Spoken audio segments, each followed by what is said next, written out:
I'm going to give you some tips on how to buy a used window air conditioner. And what we're going to look at right here is the label that's on most air conditioners. Sometimes you need to remove the front panel. Usually it's right on the side and visible. Look for the number of BTUs to verify that the advertising is correct. Check the EER rating. A higher EER means it's more efficient and probably a newer one. Sometimes you'll have a manufacturing code date that you can tap into to see if they're telling you the right age. Real heavy air conditioners are usually older. The newer the air conditioner it is, the lighter it's going to be.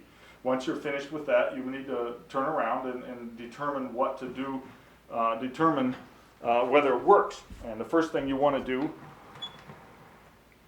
is set your fans. You want to test your fan speeds, and find your control settings. If they have knobs, you want to take your thermostat control knob and turn it to the warmest setting. The reason you want a warm setting is all you want to do at this point is check to make sure the fan works in the high, medium, or low position, whichever it is. Keep in mind, if it says high cool, low cool, that doesn't mean that you're going to make the air turn colder inside the air conditioner. High cool, low cool is simply a fan speed. It determines how fast the air comes out. So don't be deceived by that. Many people will put their hand in front on low cool, turn it to high cool, and think the air conditioner is working great because it pushes more air by their hand. Not so. So what you want to do now that you've tested and know that your fan works and the different speeds, you go ahead and go to the thermostat setting. Now on a digital air conditioner like this, you're going to see numbers, and you want to make sure that number is higher than the ambient room temperature or the outside temperature. If it's 80 degrees outside where you're testing it, make sure you have that set at 85.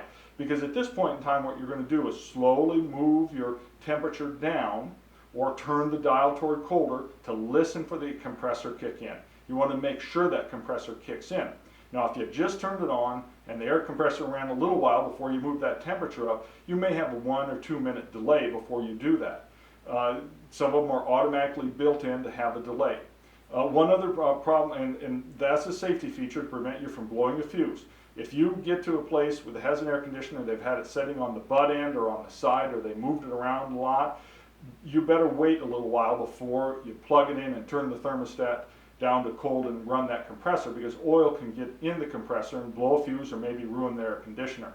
So you see somebody with it setting on its backside, which a lot of people like to do because they can use these sliders as handles to carry it. Don't plug it in right away. Give it some time, usually a half an hour at the minimum. Same thing goes when you install it in your window. Now, you turn the compressor on by turning your thermostat to cold, and you're going to start feeling for cold air. What you need to do is bring along a thermometer. So you can put the thermometer in here. You don't want a big one like this, but you do want a thermometer so that you can put it in the louvers up top and test how cold the air is getting. And you really need to run these things about a good 10 minutes before you have a good idea of what goes on temperature. And for a 5,000 BTU, you better be approaching, on a hot day, you should be approaching down that low 60 degree range into the 50 degrees after you run it a while. If it doesn't get below 70, you got a worthless air conditioner, don't buy it. You need something that cools pretty cool, but it does take some time to get there. So once you test your air conditioner, and a lot of it determines how many BTUs you have. I'm pretty much talking about 5,000 BTUs because that's the majority of air conditioners that are out there. Now, when you first turn it on and it starts cooling, you know, it's going to take a while for that cold air to start. One thing you can do in the interim is put your hand in the back and see if it starts pushing out warm air. Because the warm air that comes out the back isn't going to be susceptible to the high fan speed or low fan speed. It usually comes out at about the same temperature. So give it some time, check that air temperature coming out the back, put your hand on the front anyway, put your hand on the back, test and see what it is. And by all means listen, see if you can find some strange sounds or noises. Now what kind of a price do you pay for air conditioners? You know, these 5,000 BTUs can sell around $110 to $150 depending on the bells and whistles. Generally, you should look about a penny a BTU, so for a 5,000 you're in the $50, $60, $70 range.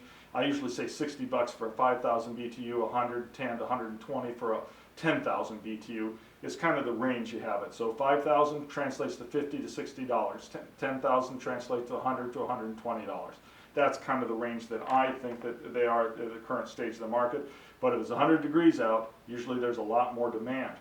Now, one other thing that I want to show you, you should always flip your air conditioner around and check the back side of it to make sure you know what's going on. Often people, when they wash their house, will make the mistake of hitting the backside of the air conditioner with the wand, with the water, and you'll see these fins all bent over. I don't get too worried about that. What I look for is if there's a cut or something in the little tube that goes through the fins, and that indicates you might have a pending failure and leakage of your coolant. So these little fins, when they get bent like that, I take a toothpick, always use something wood to bend those fins back out straight so that they let the air flow properly. But I wouldn't worry too much about the fins itself, but I do worry about damage or bent pipes that go through the fins.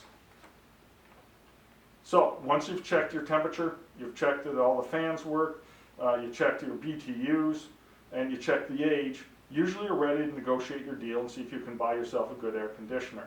There's never a guarantee that how long it's going to last based on one examination, but at least it gets you to something that when you get home, you know it's probably going to work when you plug it in. And remember, when you plug it in the window, wait for a half an hour before you turn it on, because you might have put oil into that compressor by moving it. Give it a half an hour before you turn it on after installation. Good luck with your used air conditioner.